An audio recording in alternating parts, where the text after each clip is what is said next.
We are Arnel Voka, and my name is Emma Cook, and we are both illustrators and creative entrepreneurs. And Paper Planes is a collaboration between Design Indaba and Alexander's band. It's a presentation of South African illustration.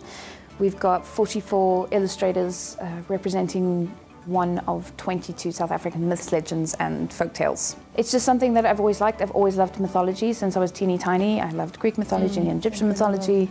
It's always awesome. And then I had this book by this woman called Penny Miller, and it's South African myths and legends as well. And it's like a Bible of awesome stories. It's so great. And they're so awesome. I really wanted to share them. So I'd started the process of this before I met Arnel. And then thankfully she stepped in and helped. I think a lot of the illustrators in Cape Town we'd already kind of known about. So I think initially we compiled a list of close to 180 people. And we sent out the initial brief just to kind of see who'd be interested in taking part. We got such great feedback. Illustration's never really been showcased in such a way as illustration is one of our loves. And from a practical side, we also wanted to educate a larger audience about illustration as a possible career choice. I don't think a lot of people know that that is a possibility and you can pursue that. So we just wanted to put even South African illustrators, put them on the map, make people aware of it, and yeah, showcase creativity in that way. There's such an awesome sense of nostalgia when you read a lot of those stories, especially when we're doing the research and stuff.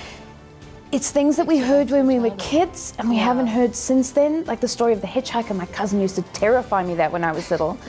Everyone knows that story, and there are some that have slightly darker themes to them, but even though the themes are contrasting to our values nowadays, they were valuable when they're a part of their originating time, and they're still valuable lessons to be learned from them. But it's that sense of nostalgia, and like, why don't we celebrate our own stories more often? Why don't we have more of this? My personal aesthetic, when I do my own illustration work, it's always built of geometric shapes at first, and I love a soft gradient and pastel colors. I think I use a lot more Photoshop as opposed to vector, whereas Emma uses a lot of vector, beautiful geometric kind of designed illustration. And I think when we work together, we can bounce off of each other really well because we've got these contrasting aesthetics and things that we're interested in. Especially in the context of Alexander's band, it helps to have more influences in there. Otherwise, if it was just me by myself all the time, still it would just be geometric illustration for days.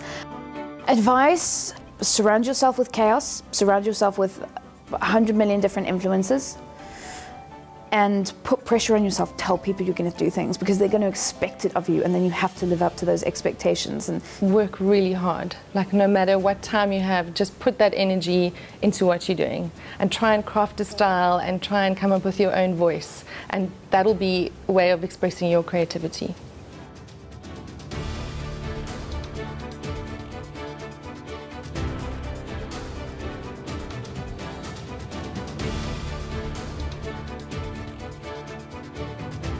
Yeah.